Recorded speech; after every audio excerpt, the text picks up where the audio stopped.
नमस्कार, आप देख रहे हैं सी न्यूज़ भारत और मैं हूं आपके साथ ज्योति अरोड़ा। वक्त हो गया है बुलेटिन का और इस बुलेटिन में हम उत्तर प्रदेश के साथ साथ बिहार की भी खबरों पर करेंगे विस्तार से चर्चा। तो आइए शुरू करते हैं जिलेवार खबरों का सिलसिला। बदायूं जिले के थाना वजीरगंज क्षेत्र के कस्बा सैदपुर स्वास्थ्य केंद्र में 102 पर तैनात विकास को पीएम सुनील कुमार ने जान से मारने की धमकी दी।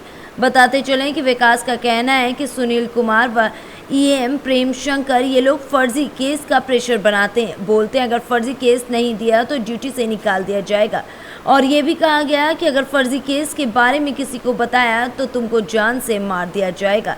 बता दें कि मुरादाबाद का ये विकास रहने वाला है। कस्बा सैदपुर में स्वास्थ्य केंद्र में 102 एम्बुलेंस पर ड्यूटी करता है। मेरा नाम विकास यादव है। कहाँ रहते हो? मैं डिस्ट्रिक्ट बदायूं का मुरादाबाद का हूँ, तहसील बिलारी। मैं सैदपुर में ड्यूटी कर रहा हूँ डिस्ट्रिक्ट बदायूं में। और जो क्या समस्या है?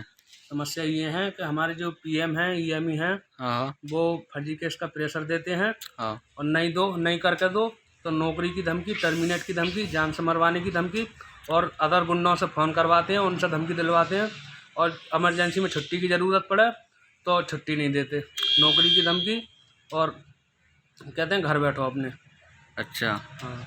किसने धमकी दी है आप? ये सुनील कुमार है पीएम, हाँ उसने धमकी दी थी। हाँ और ईएमई है जी, प्रेम शंकर, उसने जी। धमकी दी थी। और एक विक्रम सिंह नाम का लड़का है, उसने धमकी दी थी। अच्छा, आपने किसी से समस्या का समाधान पूछने के लिए बताया था तो उन्होंने जान से मारने की धमकी दी थी? हाँ हाँ।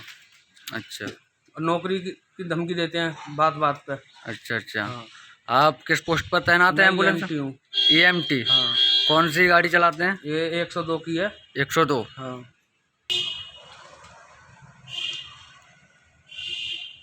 बदायूं से सी न्यूज़ संवाददाता चंद्रकांत की रिपोर्ट। बिता थाना क्षेत्र के बैरटावा गांव में 3 घर में भीषण आग लगे जिससे लाखों रुपए की संपत्ति का नुकसान हुआ है। प्राप्त जानकारी के अनुसार ये आग लगभग रात्रि में 12 बजे लगी है, जिसके बाद पूरे इलाके में हड़कंप मच गया। बिहार से सुजीत उर्वा के साथ संजीव शाह की रिपोर्ट।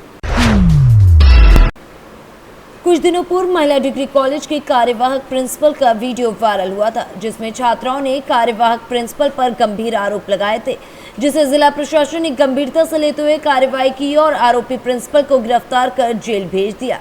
महिला डिग्री कॉलेज के कार्यवाहक प्राचार्य के विरुद्ध अंडर ग्रेजुएट लड़कियों ने ये कंप्लेंट किया कि इनके द्वारा उनसे अश्लील हरकत की जाती है।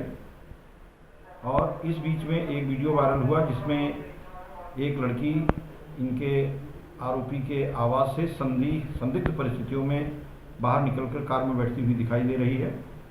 इस संबंध में वर्तमान कार्यवाहक प्राचार्य की तरफ से प्राप्त तहरीर के क्रम में थाना कोतवाली पर अभियोग पंजीकृत कराया गया तथा आरोपी को पुलिस द्वारा गिरफ्तार कर अग्रेतर कार्रवाई कराई जा रही है। देवरिया से सी न्यूज़ संवाददाता ज्ञानेंद्र नाथ मिश्रा की रिपोर्ट।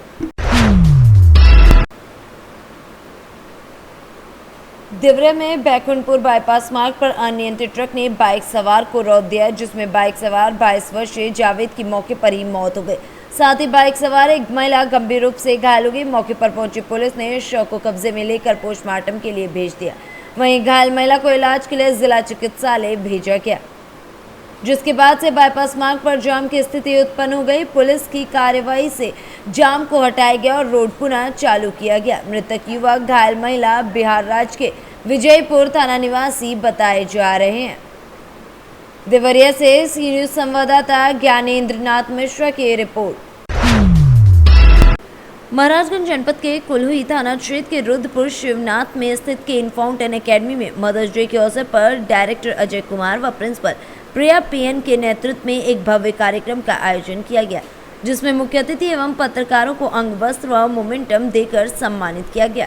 वहीं बच्चों को शिक्षा के साथ साथ संस्कार का भी पाठ पढ़ाया गया। इस दौरान स्कूली छात्र छात्राओं ने सांस्कृतिक कार्यक्रम कर लोगों का मन मोह लिया। मुख्य अतिथि रहे उप जिलाधिकारी राम सजीवन मौर्य ने कहा, माँ अपने संतान के लिए पूरी जिंदगी कुर्बान कर देती है, जिससे उनके बच्चों को कोई समस्या ना हो सके। वहीं डायरेक्टर अजय कुमार रामचंद्र ने बताया कि बच्चों को शिक्षा के साथ साथ संस्कार देना भी बेहद ज़रूरी होता है। उन्होंने कहा कि हमारे विद्यालय के हर बच्चे को संस्कार सिखाया जाता है ताकि कोई बच्चा अपने माँ बाप को वृद्धाश्रम ना भेजे। असल में माने तो माँ बाप ही भगवान होता है और हमें अपने भगवान की पूजा जिंदगी भर करनी चाहिए। प्रथम वर्ष ही हम लोग बच्चों को शिक्षा के साथ साथ संस्कार का भी हम सृजन करना चाहते हैं बच्चों के अंदर, जिससे संस्कारवान हो बच्चे। और जैसा कि आजकल देखा जाता है कि बच्चे जब बड़े हो जाते हैं तो उन माँ बाप के त्याग को भूल जाते हैं, जितने त्याग के साथ बच्चे, हर माँ बाप अपने बच्चों को बड़ा करते हैं, और वही बच्चे बड़े होकर के उन माँ बाप की लाठी नहीं बन पाते। और उन माँ बाप को, कुछ तो ऐसे बच्चे हैं जो उनको वृद्धाश्रम में भी भेज देते हैं। हम चाहते हैं कि हमारे विद्यालय के बच्चे शिक्षा के साथ साथ संस्कार भी ग्रहण करें और बड़े होकर के अपने माँ बाप को बहुत अच्छे से देखें, उनकी अच्छे से देखभाल करें। हम बच्चों को हमेशा ये बताने की चेष्टा करते हैं कि अगर धरती पे कहीं ईश्वर है तो उनके घर में है, उसे कहीं दुनिया में जाकर ढूंढने की आवश्यकता नहीं है। उनके घर में ही ईश्वर है। ईश्वर हर जगह नहीं रह सकता, इस नाते अब अपने प्रतिनिधि के तौर पे उनके घर में ही उनके माँ के रूप में उनको दे रखा है, जिससे और वो माँ अपने बच्चों को कितना ख्याल रखती हैं। तो हम चाहते हैं कि हमारे बच्चे संस्कार के साथ बड़े हों और अपने माँ बाप का बड़े होने के बाद ख्याल रखें, उनका बहुत केयर करें। महाराजगंज से सी न्यूज़ संवाददाता अंगद शर्मा की रिपोर्ट। फिलहाल इस न्यूज बुलेटिन में बस इतना ही। देश दुनिया की बाकी खबरों के लिए आप देखते रहिए सी न्यूज भारत।